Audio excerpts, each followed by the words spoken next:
In the heart of the Brazilian wilderness lies a prehistoric rock shelter, decorated with thousands of strange paintings.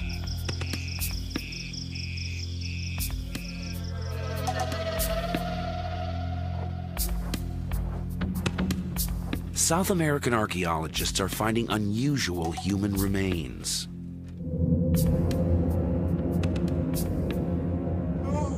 The skulls aren't European, but they aren't American Indian either. They belong to none of the prehistoric races known to have set foot in the New World. These skulls are as old as the Ice Age. So who were these first people to discover the Americas? And what became of them? Did they all disappear? Or did some of them survive?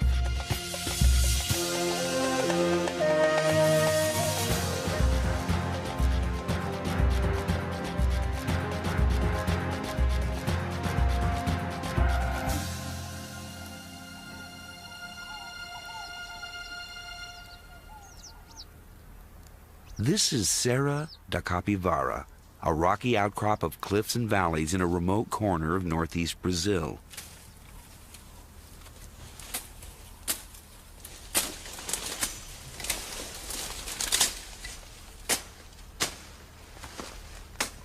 Local farmers have long known about these rock shelters hidden behind the brush.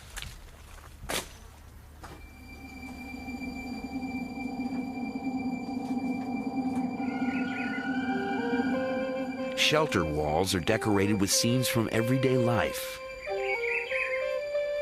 A net to catch deer.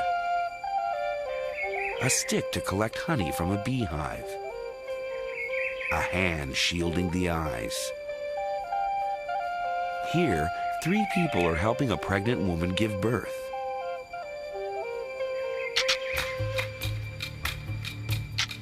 Some of the paintings are harder to interpret.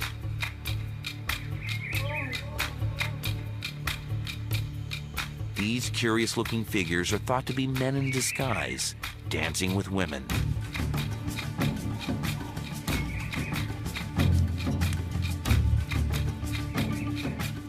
Other images show human figures with decorated bodies. Some wear masks. They hint at some kind of ritual.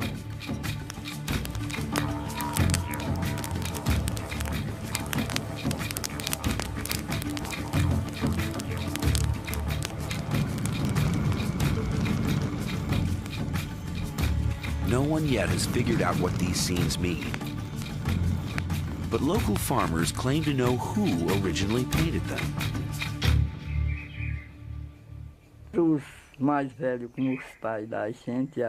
Our elders used to tell us they'd been made by Indians, known locally as the Fierce Ones.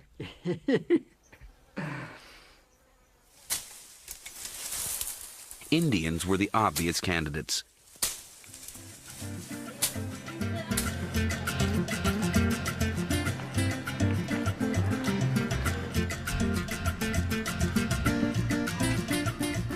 Most of the people who live in northeastern Brazil today are descended from European settlers and African slaves.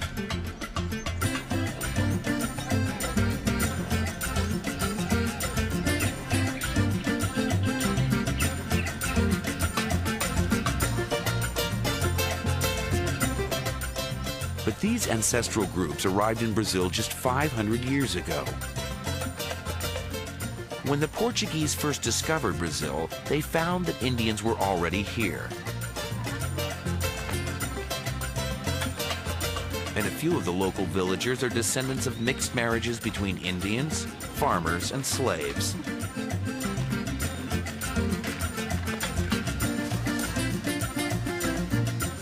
Indians, in fact, had been in America for thousands of years.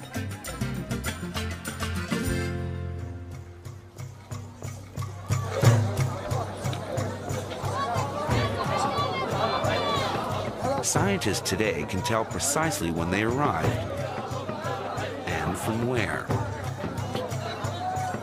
All native peoples in South and North America belong to a racial type known as Mongoloid.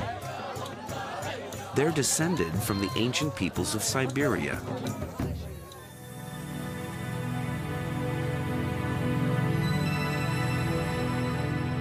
During the Ice Age, 12,000 years ago, there was a land bridge between Siberia and Alaska. Mongoloid peoples were the first to enter the New World, or so experts thought. The Brazilian finds point to a very different story of the discovery of the Americas.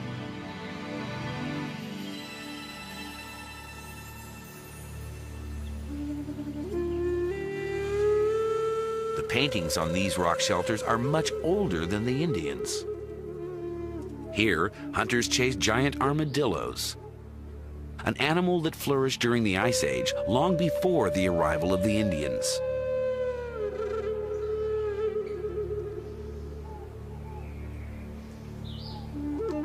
There's a playful feel to many of the scenes.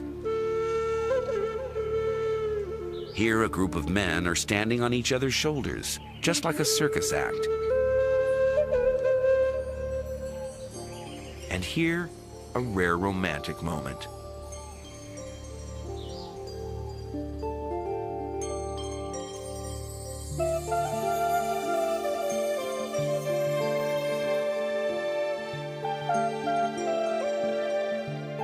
The scenes conjure up a lost world of innocence. How long ago was this primeval paradise?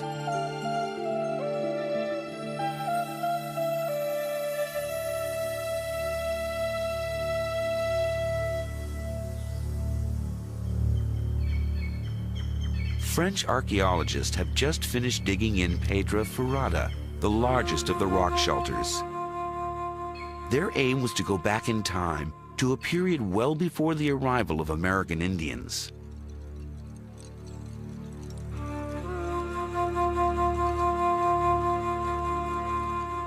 Every foot they dug took them thousands of years back into prehistory.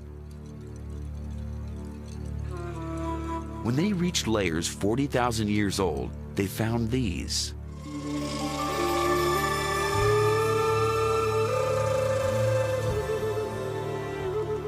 Pieces of quartzite that look remarkably like stone tools.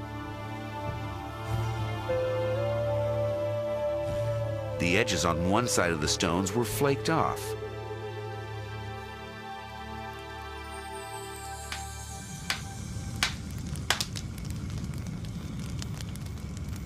Were these stones shaped into cutting tools by human hands? If so, then the history of the discovery of the Americas would have to be rewritten. But if people had been here before the American Indians, surely there would be other traces of their presence. The archaeologists continued to dig, down to depths 50,000 years old. And then they found this.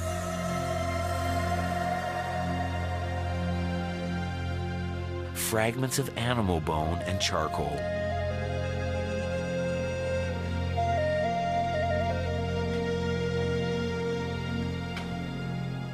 For Anne-Marie Passy, one of the archaeologists involved in the dig, these fragments were proof of human occupation.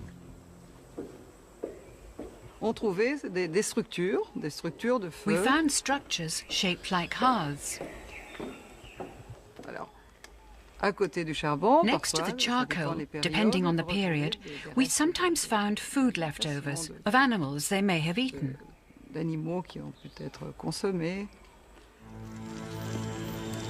The Brazilian finds show that the New World was discovered tens of thousands of years earlier than previously believed, certainly well before the time of the American Indians. But who were these pioneers? A much earlier wave of Mongoloids, or another race altogether? Clues to the identity of the first Americans are emerging in rock shelters in the northeast and southeast of Brazil.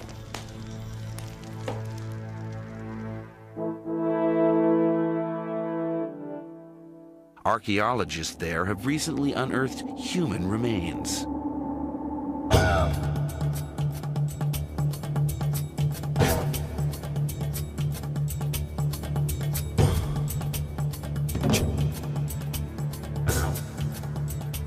Prehistoric skulls were found buried in layers of soil 9,000 to 12,000 years old. They are the oldest skulls in the Americas.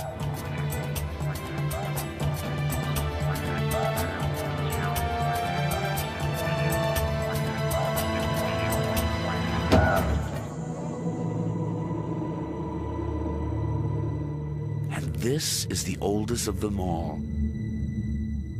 The skull of a young woman nicknamed Luthia by scientists. Can she tell us who the first Americans were?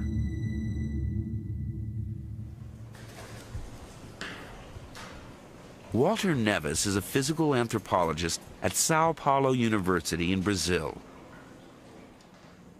He has been using a standard and reliable archaeological measure, the shape of the skull, to find out what race she belonged to. 91.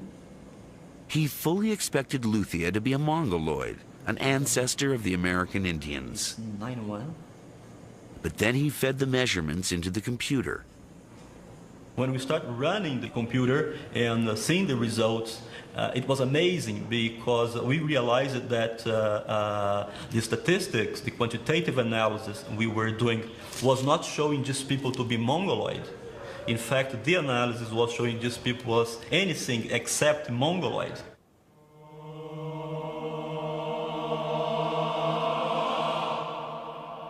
So who was Luthia? And where did she come from?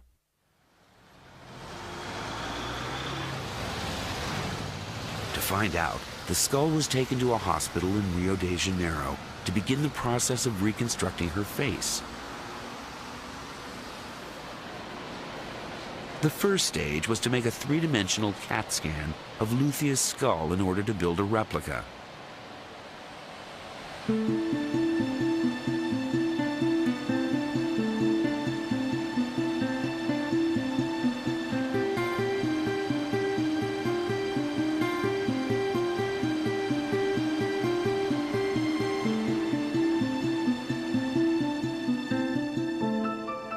The cast was then given to Richard Neve of the University of Manchester in England, one of the world's leading forensic artists, to recreate her features.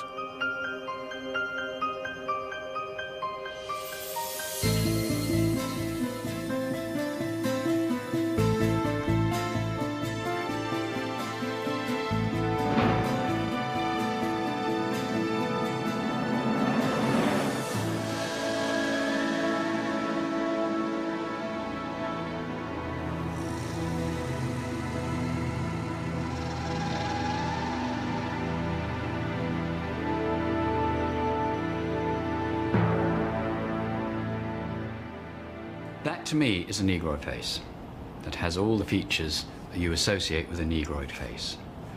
The proportions of the face, it doesn't say anything about it being a Mongoloid. Luthia belongs to a race found historically along the rim of the Indian Ocean, in East Africa, in the islands of South Asia, and in Australia and Melanesia. Was this then the face of a first American? Her reconstruction is confirmed by measurements Walter Neves has taken of all his skulls. The first reaction was not to believe in it. But as the results, repeated so many times, and the result is exactly the same thing. They are very similar to nowadays Aborigines and Africans, and no similarity at all with Mongoloids in Asia or with American Indians.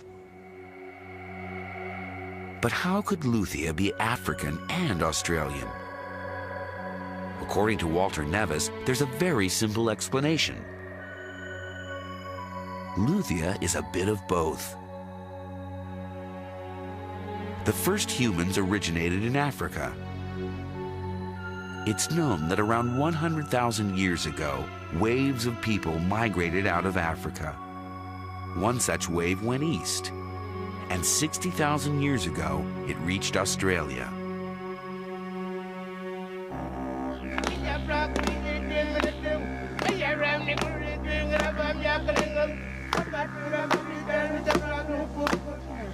Luthia, it seems, belonged to a race of humans descended from Africans, a race that eventually became today's Australian Aborigines.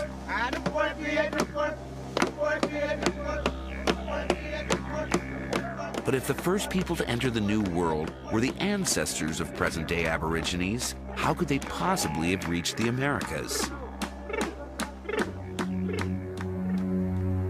Australia and Southeast Asia are on the other side of the Pacific Ocean, more than 8,000 miles away from South America.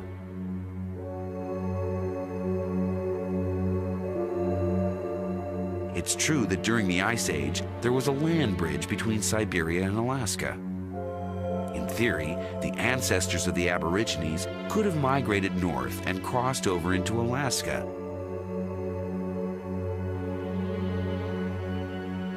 But they wouldn't have made it very far. A permanent mass of ice sat on Canada for thousands of years.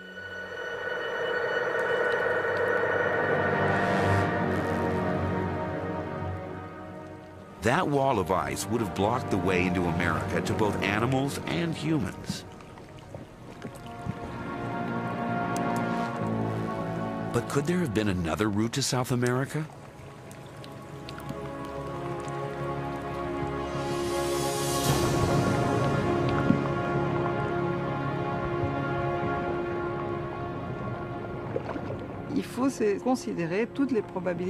One has to consider all the probabilities.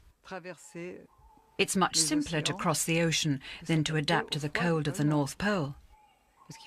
After all, you do need to develop a fairly sophisticated technology to survive in the cold.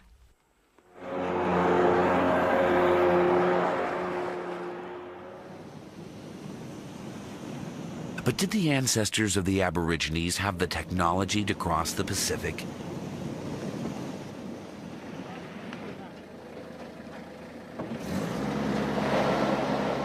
These are the Tiwi people, an Aborigine clan living on Bathurst Island, just off the northern coast of Australia. As far back as they can remember, their way of life has always revolved around the sea.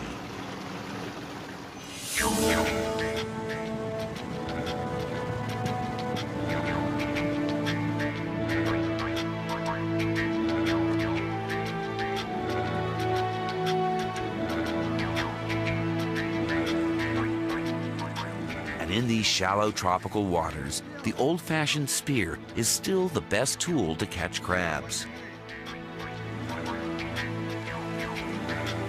But the Tiwis are very much the exception. Most Aborigines live on the mainland and have no seafaring heritage.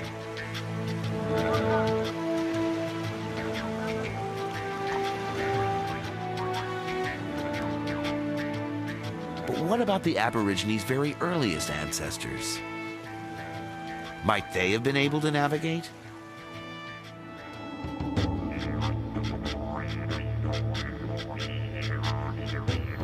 Curiously, the best clues to the culture of the first Australians are to be found far away from the coasts.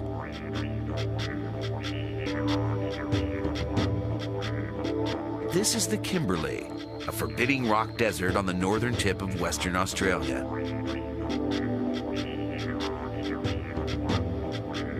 Today, the place is uninhabited. But during the Ice Age, 20 to 50,000 years ago, these were hunting grounds for the first Aborigines.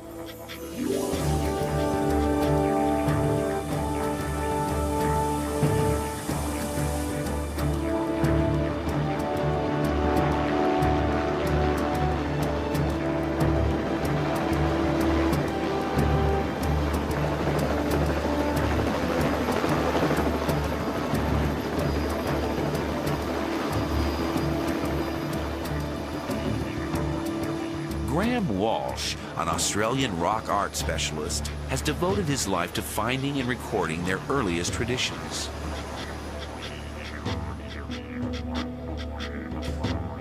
The area is surrounded by rock shelters,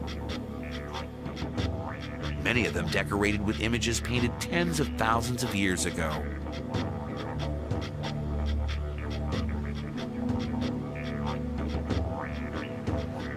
In one rock shelter, Graham Walsh has discovered a painting that is about to rewrite the history of seafaring.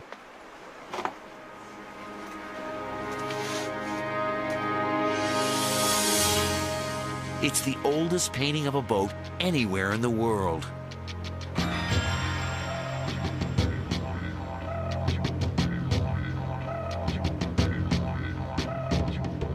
The people in the boat have got very distinctive headdresses on, and they're associated with a type of figures that we call simple northern figures that are found in this area of the North Kimberley here.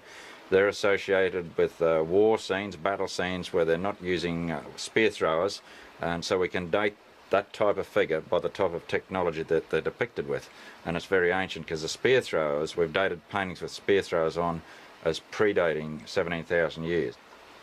And that's a minimum figure. I think it will go back much, much older than that, up to 50,000 years ago. What's remarkable is that the boat seems to have been designed with a very specific purpose in mind. You can see by the type of watercraft with the high prow on it, it appears by sort of watercraft experts, they tell me it's an ocean-going type craft with this high nose. There's no need for all the sort of high prows and that in still water. So you're looking at some sort of craft that's been used for the open sea. In this remote rock shelter is the first indication that the ancestors of the Aborigines did indeed have the technology to sail, and perhaps even to navigate the oceans.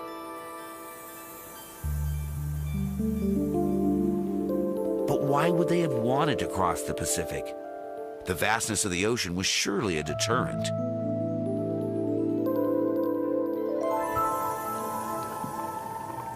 More and more, scientists are convinced that the very first ocean crossings may have happened by accident. It's not such a far-fetched idea. Il y a 3 ans, 3 years ago, 5 fishermen, well, only 2 made it out of the original 5,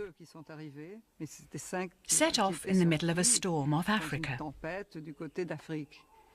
They arrived here in Brazil. They decided to stay. They didn't want to return to Africa. Sure, it was an adventure, an odyssey, but they made it in just 3 weeks. They survived. And if they survived, others could have done so too.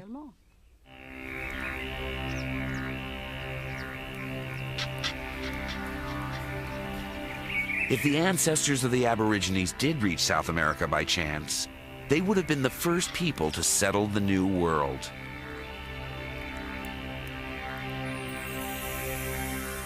They would have become the American Aborigines.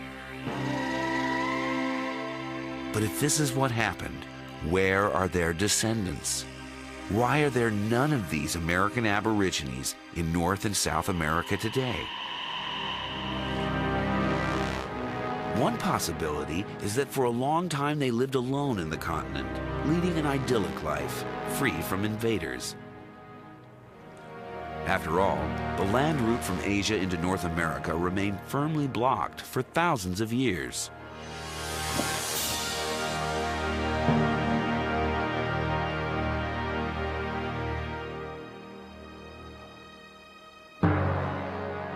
But around 14,000 years ago, the climate began to warm up.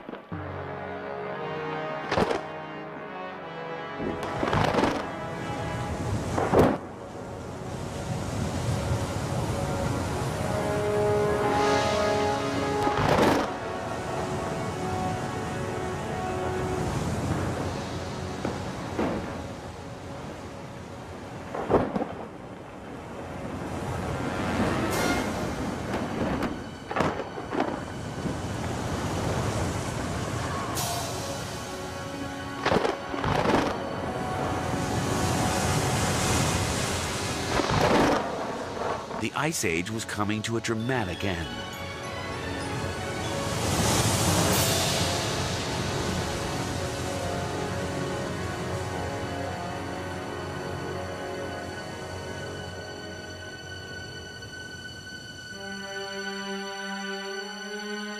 In Alaska, an ice corridor opened up. Animals took advantage and crossed through.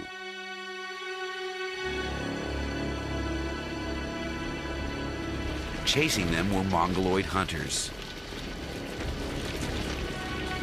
It's well known that around 12,000 years ago, the ancestors of today's American Indians entered the New World. The Mongoloids moved swiftly, colonizing North and South America in just a few thousand years. That's precisely the time frame when scientists believe the American Aborigines begin to disappear. Could the Mongoloids have replaced the Aborigines? This is very clear in South America. All populations I have in my data set from the whole South America, okay, from 7,000 to the present, they're absolutely classic Mongoloid. And everything I have with more than 9,000, okay, is absolutely non-Mongoloid. So I would say this replacement occurred between 9 and 7,000 years ago. Rock art experts have been studying the Brazilian paintings for clues about how that replacement might have happened. Here may be an explanation for how the American Aborigines became extinct. This scene shows several men in midair. They look as if they're flying.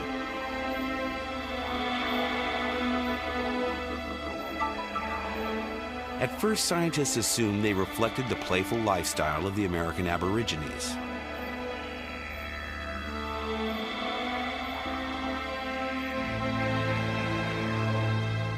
But computers can shed new light.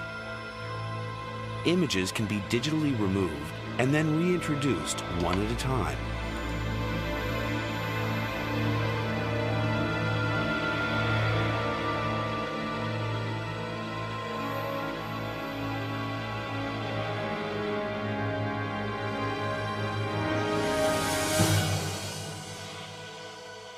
The happy flying figures turn out to be just one figure, a warrior leaping through the air to spear an enemy.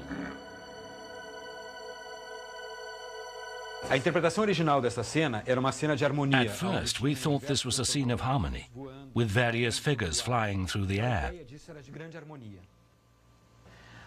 Now we no longer see it as a scene of harmony, but as a scene of violence.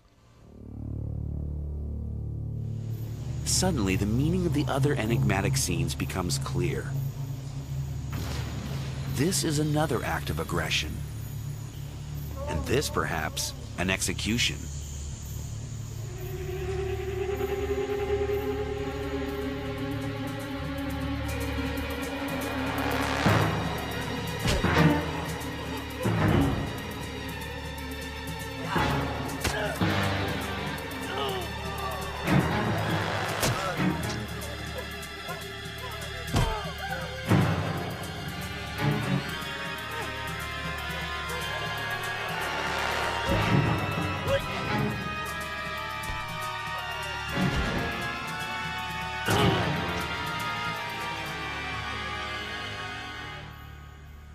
Were the Mongoloids at war with the Aborigines? Tellingly, these scenes only begin to appear after the arrival of the Mongoloids. Jusqu'à 9000 ans, on n'en trouve pas une. Until 9,000 years ago, we don't find a single scene of violence, and this coincides with finds which show an increase in population. Ça coïncide. On peut pas tirer des conclusions. We can't draw any conclusions, but there is an increase in small tribes, and violence becomes very important. La violence commence à devenir très important. Conquest by the Mongoloids would explain why there are no Aborigines in the Americas today. They were wiped out.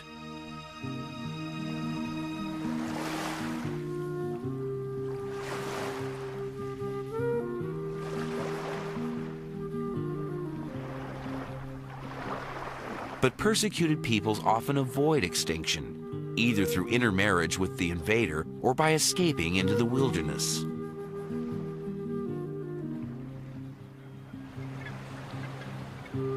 Could some American Aborigines have survived in a remote corner of the New World?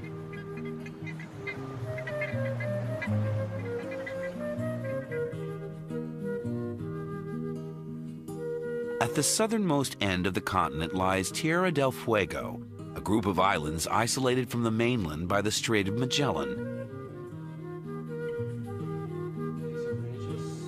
The oldest skull found in this part of the world is 9,000 years old. It too was measured by Walter Nevis. 91. This skull also shows a strong similarity with Australians and no similarity at all with nowadays Indians or Mongoloids. Okay, so even in the extreme southern cone of the Americas, okay, was inhabited by these people that has nothing to do with Mongoloids. It seems that some tribes of American Aborigines may have escaped, finding sanctuary here at the far end of South America. So what became of them? Where are their descendants?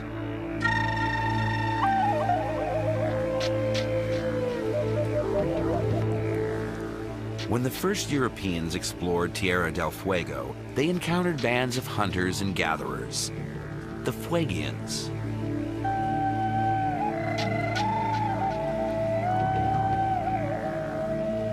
An Italian ethnographer recorded their way of life in the 1930s. It seemed to hark back to a primordial era.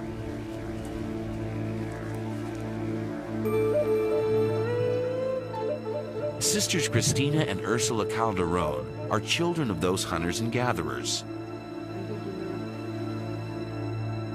They were born just over 70 years ago in this small village, now abandoned.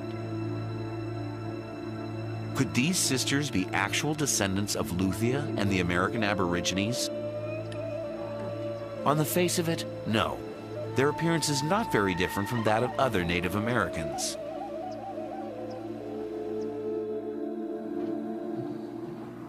But a more reliable marker of ancestry lies behind the face, the shape of the skull.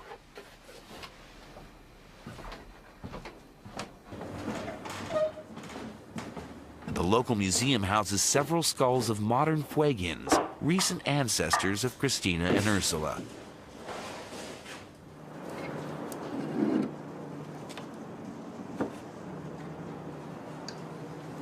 For the first time, scientists have begun to measure these skulls.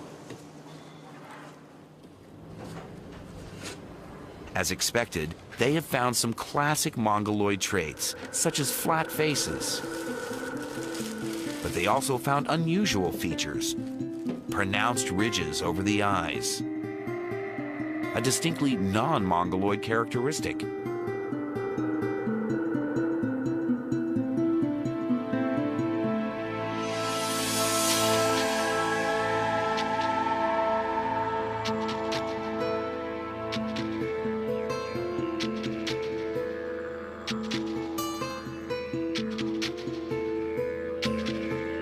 Apparently, Fuegians were somehow related to the ancestors of the Australian Aborigines.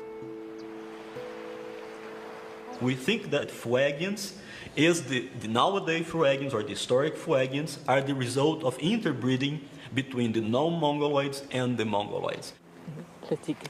It seems that some American Aborigines may have avoided extinction by intermarrying with the Mongoloids 7,000 to 9,000 years ago, and then retreating to Tierra del Fuego, where they lived in isolation until the 20th century.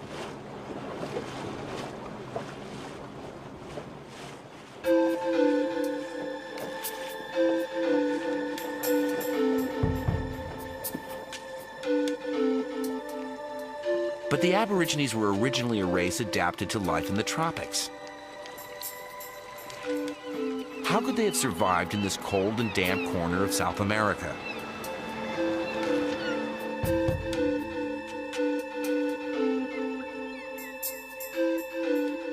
Argentine archaeologists have pitched their tents on the shores of lakes and inlets in search of clues.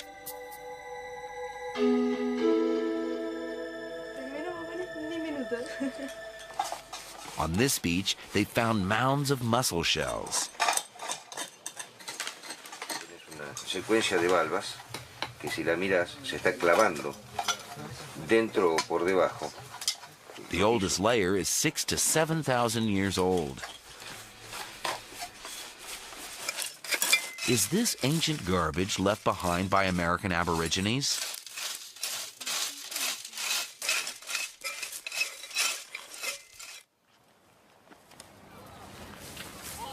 Mounds of shells have been found all over the beach. The mounds are overgrown with grass, but they have a distinctive shape. Each one is built up around a hollow. According to Ernesto Piana, the excavation leader, they're evidence that this sheltered beach was the site of a very ancient settlement. This kind of round structures, you may see many in this archaeological site in Miwaya, are actually the base of their huts. This was done because people just put some poles around, making a dome, or some like a cone, and living, throwing the debris, the refuse outside of these round things.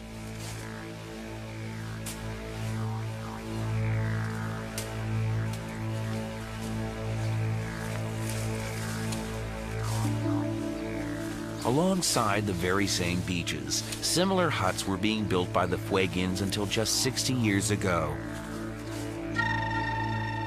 These huts sheltered the American Aborigines through thousands of winters of wind, rain, and snow. Some tribes wore hides of guanaco, a type of llama, to keep the cold out. But others wandered around virtually naked. How did they cope with the cold?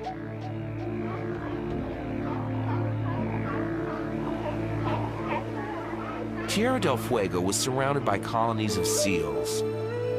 Seal oil rubbed on the skin offered protection against the cold and damp. It was also especially high in calories. A spoonful a day provided extra resistance to the cold.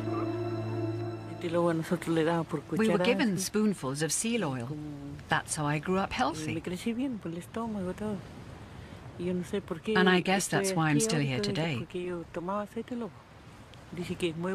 They said it was very good for the kids, but only in winter, not in summer. Because in summer your face comes out in a rash of spots. The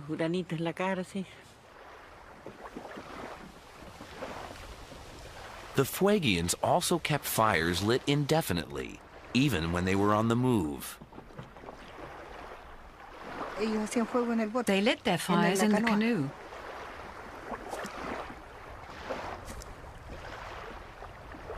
And I'd ask, how come the boat doesn't burn? No, the fires were lit on a layer of damp grass. So long as the fire is small, the canoe doesn't catch fire.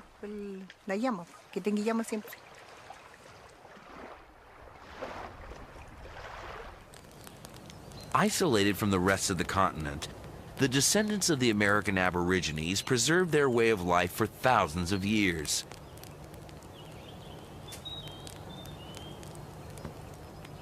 But there's something else. They appear to have also kept alive their rituals.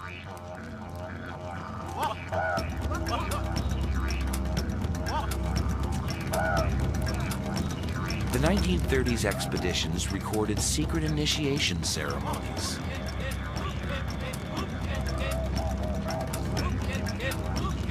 Before boys could be led into the secrets of the tribe, they had to face up to spooks and spirits.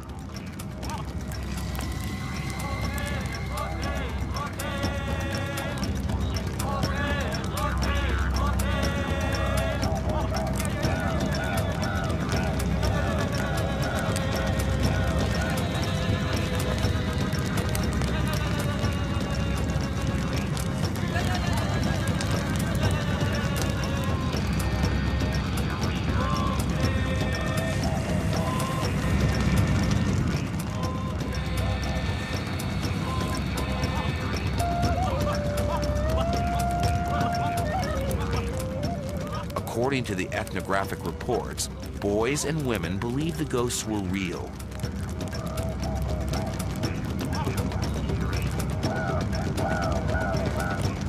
Could such rituals help decipher the enigmatic scenes on the Brazilian rock shelters? The dancing spooks, with their masks and stripes, are strangely familiar.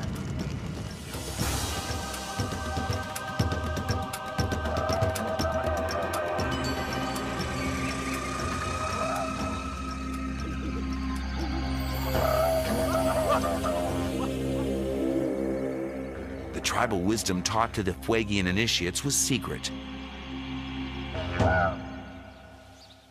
It was only revealed to men. Women were kept in the dark. Any speculation about it was, and still is, strictly taboo. They said it was a very secret ritual. That's why we never talked about it. Only the men were supposed to know about it.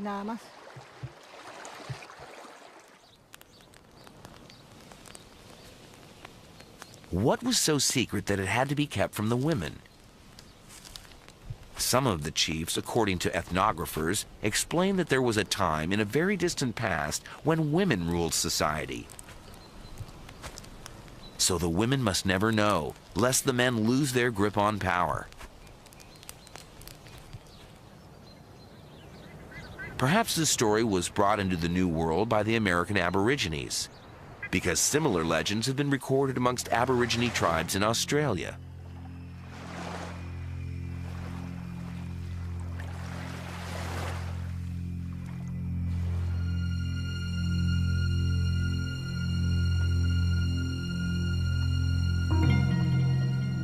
Amazingly, traditions of the first peoples of Australia appear to have been preserved here at the utmost end of the earth by a small band of their descendants.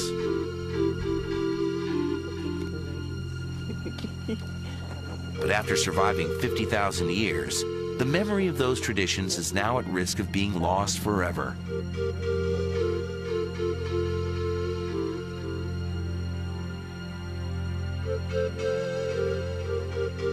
The arrival of white settlers in the late 19th century pushed the native people of Tierra del Fuego to the brink of extinction.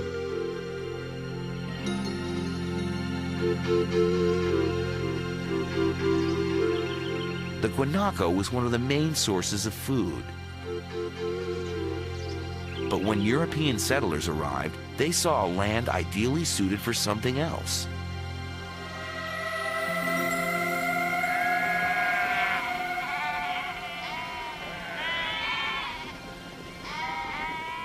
Gradually, the guanaco hunting grounds were transformed into vast sheep stations.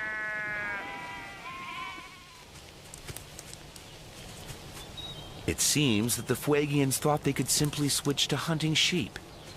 It was a tragic mistake. European landlords thought nothing of killing poachers in cold blood.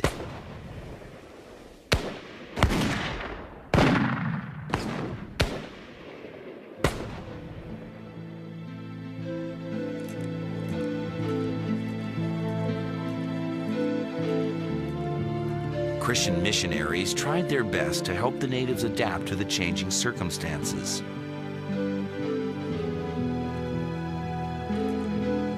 Women and children were brought to the missions to be clothed and educated. But this only made matters worse, as the Fuegians came into contact with European diseases for the first time.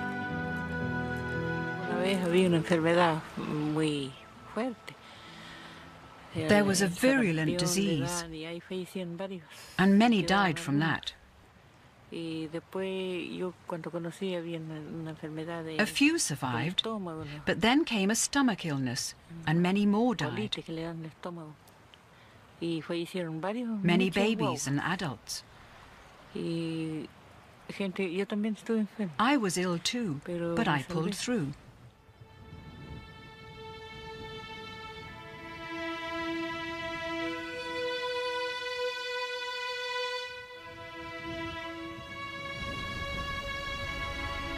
The deaths eventually decimated the villages.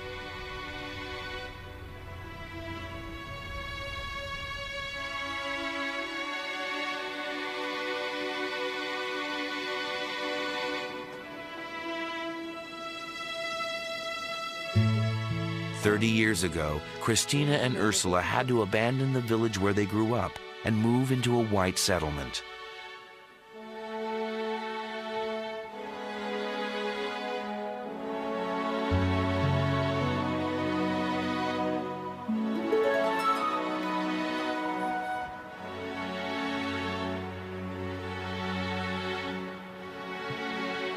They return occasionally to visit the graves of their family. Christina and Ursula are now the last surviving link to the culture of the pioneering Aborigines who first discovered the Americas. For they are two of only a few full-blooded Fuegians left alive. Their children are the offspring of mixed marriages.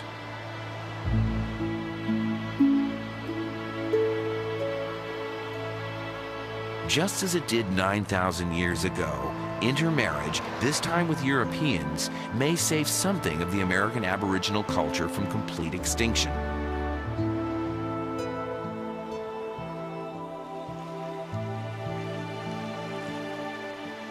The Fuegians' ancestors had set off from the other side of the world. Their arrival in Tierra del Fuego was the culmination of an epic journey across ocean and continent. They were the first to discover the Americas.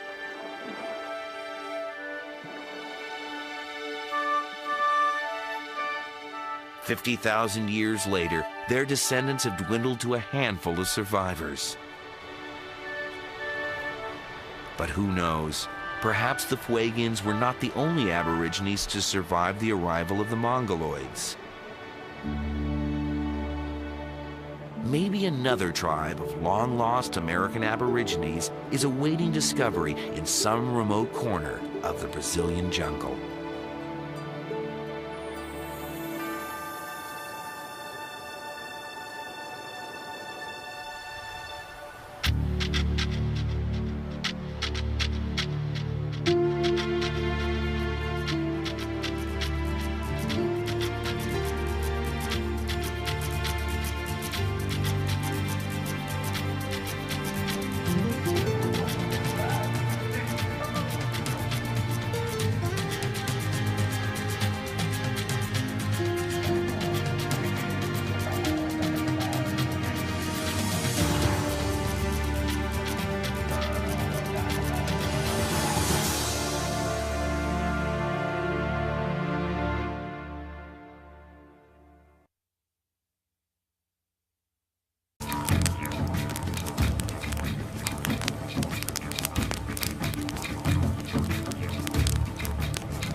No one yet has figured out what these scenes mean. But local farmers claim to know who originally painted them.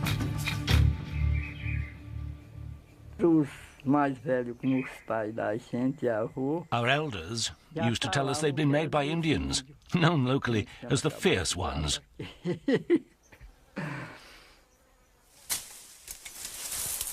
Indians were the obvious candidates.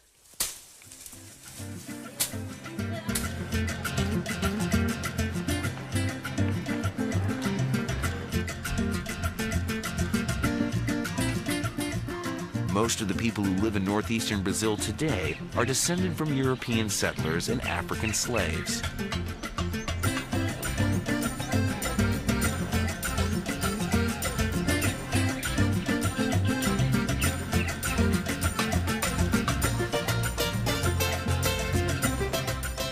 But these ancestral groups arrived in Brazil just 500 years ago. When the Portuguese first discovered Brazil, they found that Indians were already here. And a few of the local villagers are descendants of mixed marriages between Indians, farmers, and slaves.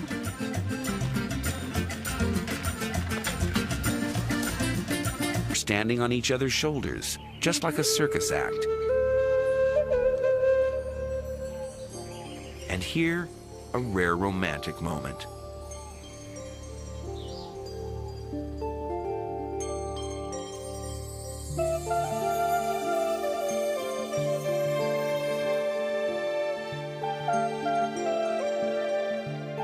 The scenes conjure up a lost world of innocence. How long ago was this primeval paradise?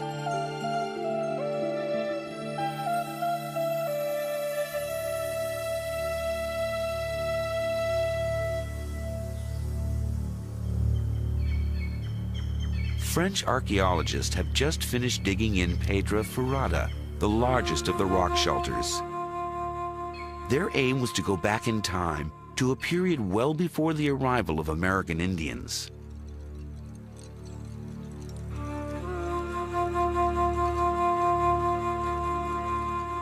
Every foot they dug took them thousands of years back into prehistory. When they reached layers 40,000 years old, they found these.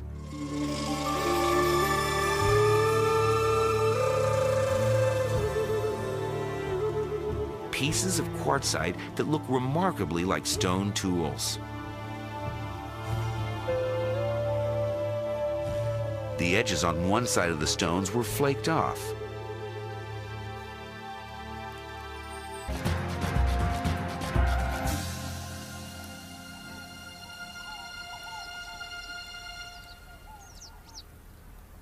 This is Serra da Capivara, a rocky outcrop of cliffs and valleys in a remote corner of northeast Brazil.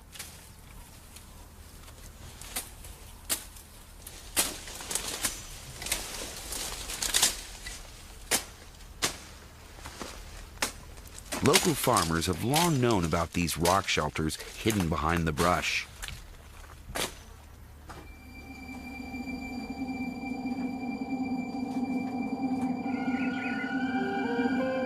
Shelter walls are decorated with scenes from everyday life. A net to catch deer. A stick to collect honey from a beehive. A hand shielding the eyes. Here, 3 people are helping a pregnant woman give birth.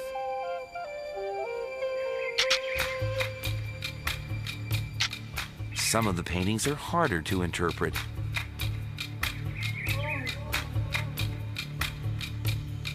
These curious-looking figures are thought to be men in disguise, dancing with women.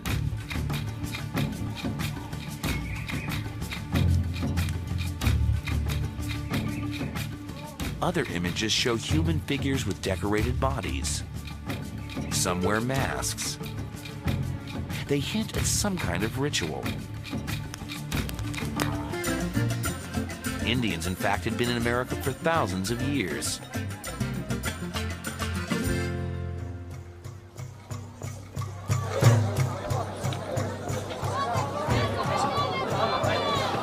Scientists today can tell precisely when they arrived and from where.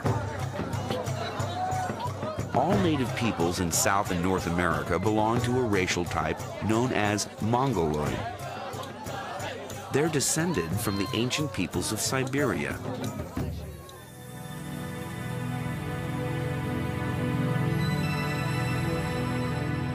During the Ice Age, 12,000 years ago, there was a land bridge between Siberia and Alaska.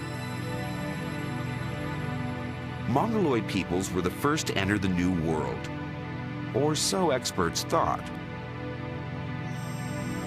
The Brazilian finds point to a very different story of the discovery of the Americas.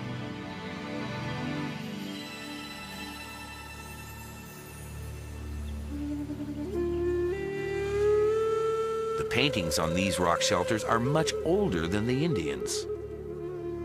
Here, hunters chase giant armadillos, an animal that flourished during the Ice Age long before the arrival of the Indians.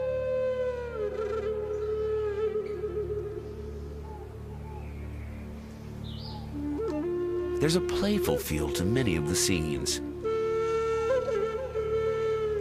Here, a group of men are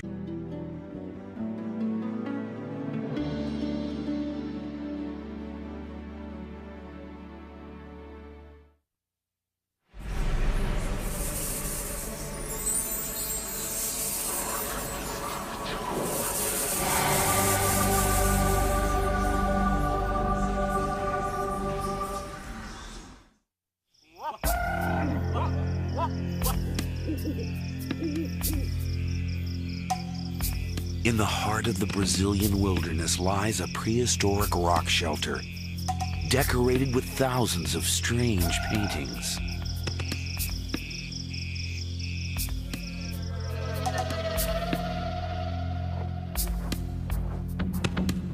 South American archaeologists are finding unusual human remains.